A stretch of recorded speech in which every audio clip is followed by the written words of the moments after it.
Sir 28 വർഷമായിട്ട് പ്രമേഹ രോഗികളെ ചികിത്സിക്കുന്നുണ്ടല്ലോ, അതിന്റെ ഒരു അനുഭവം പങ്കുവെക്കാമോ? തീർച്ചയായും.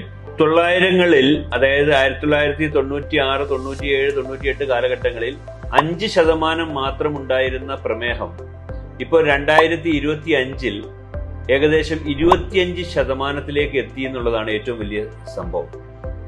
അന്ന് നമുക്ക് അധികം മരുന്നുകളില്ല, വളരെ ചെറിയ മരുന്നുകൾ കൊണ്ട് നമ്മൾ ട്രീറ്റ് ചെയ്യും.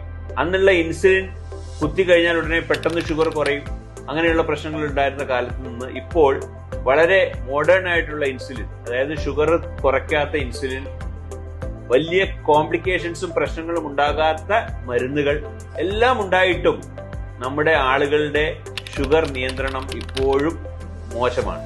അതായത് HbA1c നോക്കുകയാണെങ്കിൽ, HbA1c പൂർണ്ണമായിട്ട് ഒരു നല്ല കൺട്രോളിൽ HbA1c ഉള്ള പേഷ്യന്റ് 10 മുതൽ 20% വരെ മാത്രമേ ഉള്ളൂ.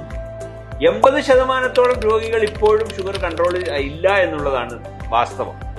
നല്ല മരുന്നുകൾ, നല്ല ഇൻസുലിൻ, നല്ല രീതിയിലുള്ള ഡോക്ടർമാര്, അതിന്റെ ഹെൽത്ത് ഇൻഫ്രാസ്ട്രക്ചർ എല്ലാം ഉണ്ടായിട്ടും നമുക്ക് ഇപ്പോഴും നമ്മുടെ ഡയബറ്റീസ് കൺട്രോൾ വളരെ മോശമാണ്, പൂറാണ്.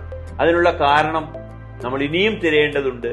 കാര്യം നമ്മുടെ രോഗികളോട് നമ്മൾ ആഹാര നിയന്ത്രണവും എക്സർസൈസും മരുന്നുകളും പറഞ്ഞാൽ അത് പ്രോപ്പറായിട്ട് രോഗികൾ ചെയ്യുന്നില്ല എന്നുള്ളതാണ് വസ്തുത.